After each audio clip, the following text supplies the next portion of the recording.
Hey guys, Ted from Nerdarchy here. 4 nerds by nerds, hanging out with these nerds. Nerdarchy's Dave. Ryan.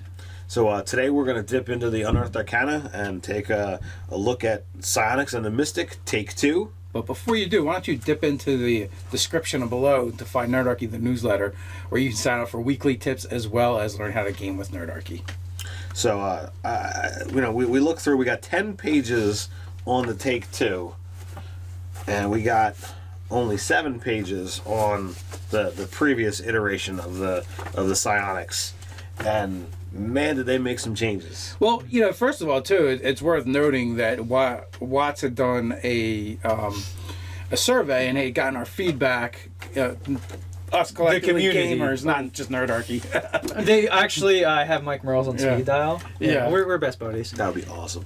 Not quite, but yeah. So they took the feedback from that survey and then they retooled and redid the Mystic, and I think the biggest thing they're still open to retooling and reworking. Well, because this is an Unearthed Arcana. It's not. It's playtest. It's not fully published material. It's out there. Hey, you guys work with this and let us know what you think. So the biggest thing is they added 5 more levels.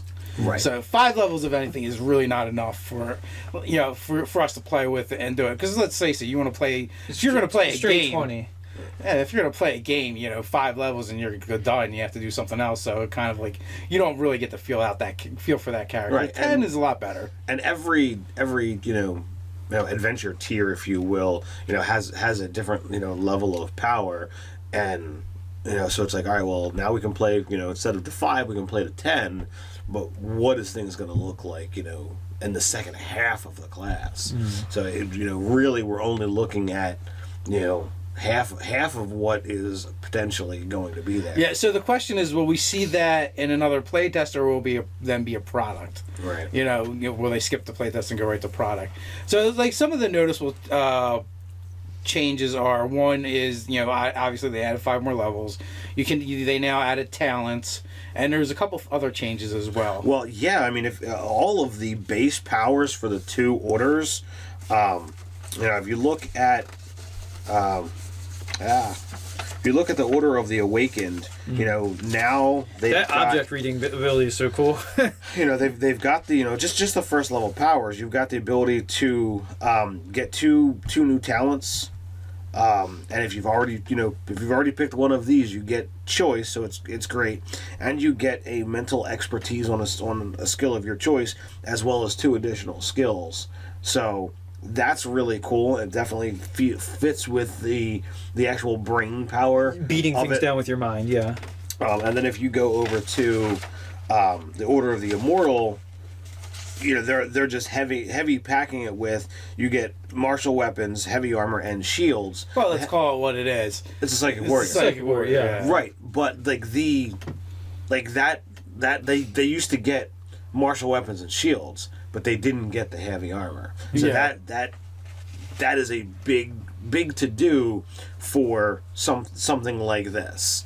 Because you're dealing with a class that is built to be spellcastery, and rather than building the magic part into it as a 3rd level archetype. Yeah, it is interesting that they're not doing the psionic gish. They're kind of making a class where, like, you still need a high intelligence as this very fightery thing. Right. So you have this build where at first level you are already making your change, your split, and those 2 classes are very, very different. And in previous editions, you had Scion and Psychic Warrior as 2 very, 2 distinct classes. Now they're mushing it into one, and like, there's times I'm like, well, I really just don't feel that all the stuff that the awakened mind is getting really deserves the D8 hit die. I think it should be a D6, and the Order of the Immortal really should be that D8 D10. So it's very, very interesting that they're like, all right, well, let's just cut it down the middle. You get a D8, you get a D6, you get a D10. But everybody gets heavy armor. So Is this the only class that is getting heavy armor and not a D10 hit die? Yes. Mm-hmm. So that's it's breaking some molds here. It is breaking some molds, but the D8 does work for the the sub fighter. Like there's certain classes that are I consider the sub fighter. Right. Bard, Rogue. Warlock, Rogue is another one, and Monk. Right. You know, they're all more or less kind of like skirmishers, where your psychic warrior could actually be a tank. He's just a tank with less hit points. Right. Yeah, but he's got some things to like really give himself a beefy AC, if he wants. Oh, and the fact that he kind of regenerates and heals. Yeah. Sort of. Sort of. He gets temporary hit points equal to his intelligence modifier, but he gets them every round. So Yeah. that's a nice buffer. I think that's their fix for not having the D10. All right, I'll take that. So every round, it's if you're getting at least 2, right, that's the difference. Right. So Yeah. it's slightly better than the difference. Yeah, and like as a psychic warrior, you really don't, I'm sorry, as the immortal, you really don't want more than the 14 intelligence because you need the buff of your strength to really bash crap. I mean, no, you're not going to go Dexy because you're going to slaver on armor. So I don't know though. Like you're going with a build where you're going. You know what? I want to gain 4 or 5 extra temporary hit points every round. Isn't bad. Over the course of and then you tank a it combat. Up. Yeah.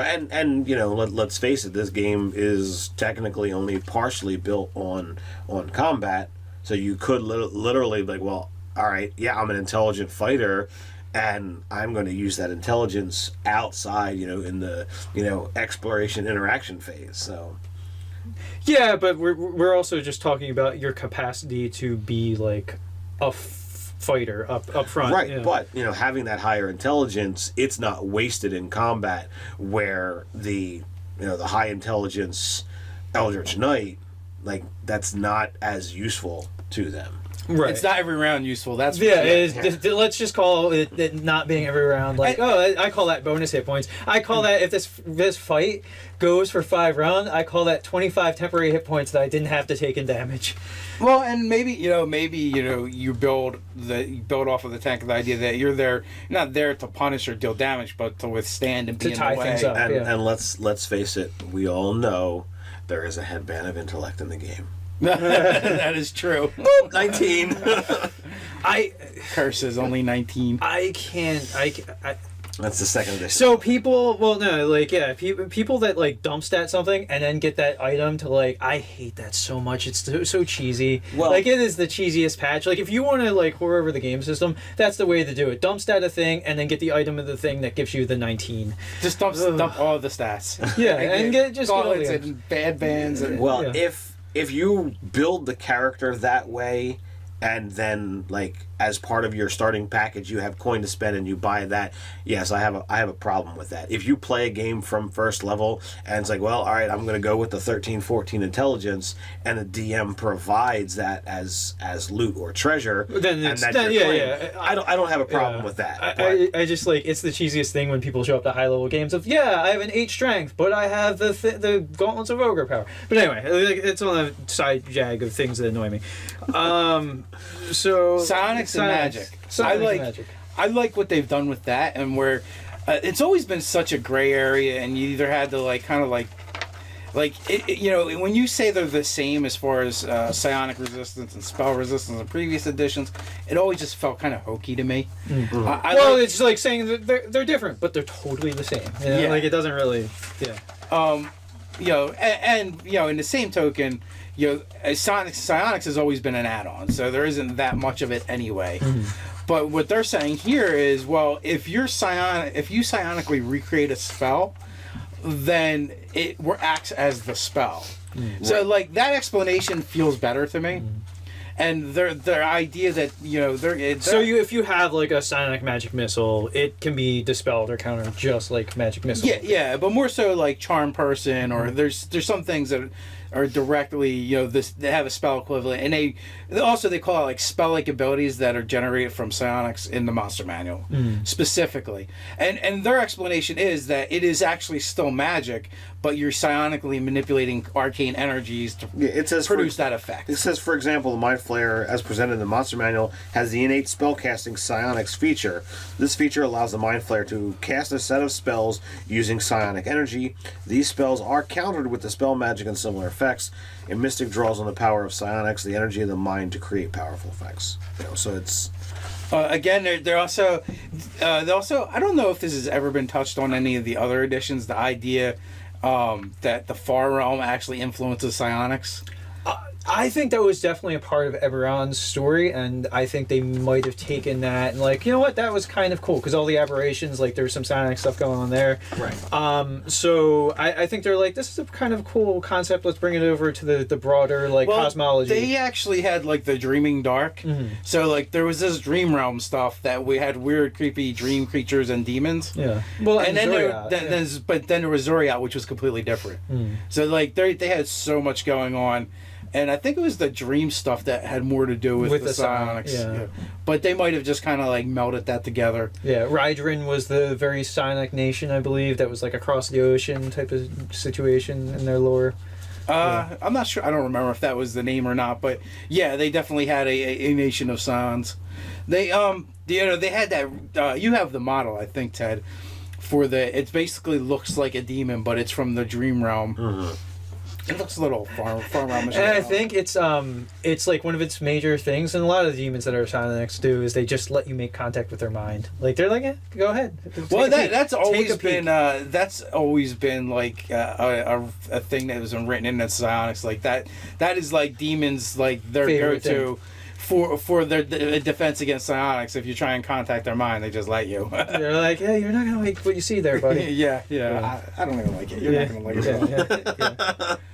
All right, so it's a smart play on WotC's side to call these psi points and not power points, no PPs, because you can't help but giggle when you start talking about PPs. And how many? Isn't it still PPs? Well, it is, but you call it psi, just psi points. It's not power points anymore; it's psi points. Yeah. I still like the second edition Sonic strength points. I like PSP. I got no problem with it. But they apparently think it's too much. Extra ink, man. Extra ink. Psi points. So I like the fact that psionics feels completely different than magic. For once, this is the only time I really truly feel like psionics is different than magic. The way the classes are built. I was looking through. I was initially when you see that they've got the talents and the disciplines. I was initially very frustrated at they used to call them talents and disciplines, like that was the thing back in second edition. But like the talents being cantrips, like I really are effectively like cantrips. Like I really was like, well, they're getting one flipping cantrip. You're grumbling about it, but then you looked at what they were, right? They're pretty neat. Well, they're really neat, but if you actually go with the awakened mind, they actually get two others. Yeah. So you've got the ability to have, I'm a spellcaster. All right, I got 3 cantrips to play with. This works. If you go with the fightery one, you only need. You only need one, so no big deal. Yeah. I was ready to get off my lawn, kind of. Yeah. But I'm pretty stoked about the build. Again, 10 levels is enough to play around with, but I need to see more. And it's not like I could introduce this into the Griffin Gap because we're approaching. We're already 7th level, close to 8th. So it's like, all right, well, you got 3 levels to play with. Got 3 levels to play with. What happens if they don't release the next section when somebody hits level 11? And it's like, son of a bitch. They don't get those levels, and so they brought back Psionic Focus, which was a 3rd edition sort of conceit. It was, happened. But it's definitely more streamlined. You get it back during a rest.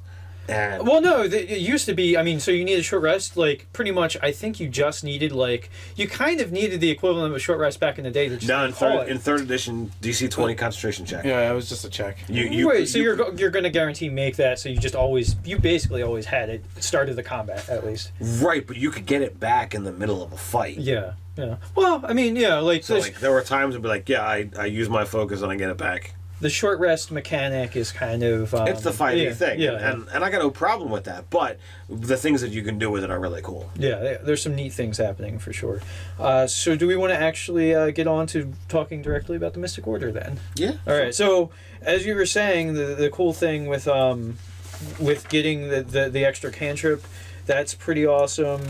What else? There's... Well, you get the extra cantrips, you get extra skills, the extra skills, the expertise. The psionic investigation is fantastic. That's flipping. It's like being a diviner, kind of. Yeah, you get essentially the ability to touch an object. You know who the last person, or you know something about the last person that's touched it. You know what it was exposed to over the last 24 hours. You have the ability to implant essentially like a security camera on the thing, so that you can tap into that signal and see what's going on with it for the next 24 hours. You can attack someone's mind and impose disadvantage on a saving throw against your powers. It's like, dude, this is really awesome. Yeah, what part of an action is that to even do that? So it's just something... Oh, it expends your focus to do it. Yeah. So yeah, it's not even an action to do that to someone, though it does expend your psionic focus. Yeah, and then to round out the awakened... At 8th level, you add your intelligence modifier to all damage you deal with psionic talents. That's pretty cool. That's pretty nice. So you're building on that intelligence thing, and the awakened mind is designed to be okay. Well, I'm all about the beating mental... the crap out of things. I hurt you with my brain. You Charles Xavier the crap out of people. Basically. You pop your top, pull it out. Yeah. Yeah, and then you got the Order of the Immortal, which, as we said, you get access to heavy armor, martial weapons, and shields. At 3rd level, you learn psionic energy to speed up your natural healing. That's the one that gets you the intelligence modifier and temporary hit points. At 3rd level. At third level. That doesn't the awakened mystic gets a healing thing too, though, don't they? There might be a power that they could. No. It's every time they when they're below half their hit points, and they use power points. Well, I mean, so I think that's just as the general. Oh, that's everybody gets that as Mystic Recovery. And that's everybody. Yeah, so when you're down half. Adding on to what we were already talking about with your Immortal, that's even more healing that they're getting. Yeah, so if you're below half hit points, you get your intelligence modifier healed every round. Yes. Yeah. In addition to your temporary hit points that you can get. Yeah, so that's kind of getting it from both sides there. That's kind of nice. They're beefy. Yeah. That's double dipping. Yeah. So that's a really cool mechanic. I wasn't even really thinking about that, so that's pretty darn neat. I think it makes up for the die 10. Yeah. So then Surge of Health at 6th level, the Immortal gets the ability to escape Death's grasp. As a reaction, you can expend your focus and halve the damage you take. And you use your focus, so you can't get that back until you do a shorter long rest. But it's like, the dragon breathed fire on me, and I took 70 points of damage. You know what? I'm gonna make that be 35. That's worth my focus. Yeah. Well, and then also too, you can do that again the next time you have a short rest. So pretty much, almost every other fight, you could take half damage. Yeah. You would save that for the crits. The crit from the ogre or the giant. Yeah. 8th level, you get the ability to infuse your weapons and attacks with psychic energy.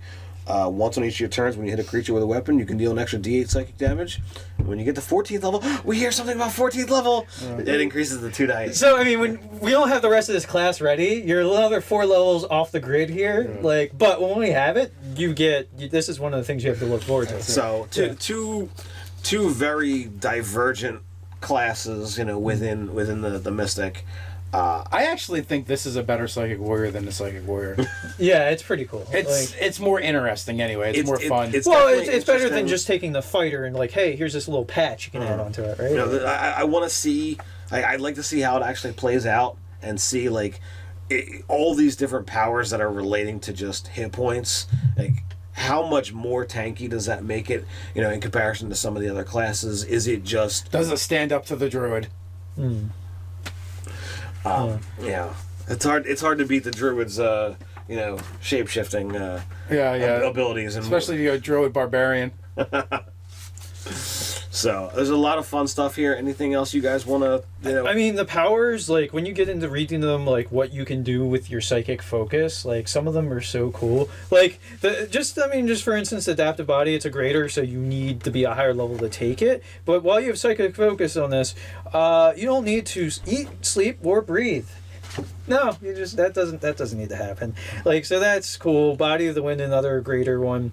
While you psychic focus in this discipline, you take no falling damage and ignore difficult terrain. So basically, Featherfall. You are forever Featherfall. I mean, this with I'd just be a cliff diver just because I could. Because you could. Yeah, you're just gonna do that. Yeah. So and then not to mention what you actually get to do with the expenditure of the psionic points, Right. but just having focus in them lets you do some really cool stuff. Right. So yeah, this is definitely, they've taken it in a good direction.